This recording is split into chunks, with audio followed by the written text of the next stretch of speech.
ওনাকে নিয়ে আসার জন্য সম্পূর্ণ পরিবেশ আমরা সৃষ্টি করতে পারিনি। আমাদের মাননীয় ভারপ্রাপ্ত চেয়ারপারসন জাতিকে ঐক্যবদ্ধ রাখার জন্য, থাকার জন্য আমাদের সকল প্রয়াস নেওয়ার জন্য নির্দেশনা দিয়েছেন।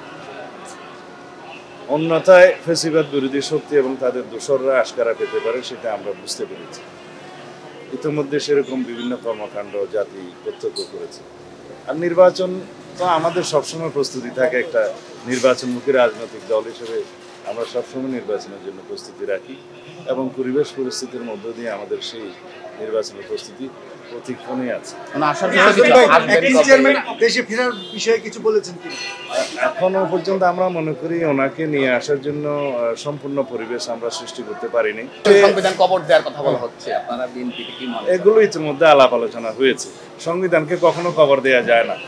সালাউদ্দিন ভাই, আমরা যে রিপাবলিক, সেই রিপাবলিক এবং যে সংবিধান এখন আছে সেটার পরিবর্তন সংশোধনই হবে আমাদের জন্য সর্বোত্তম পন্থা।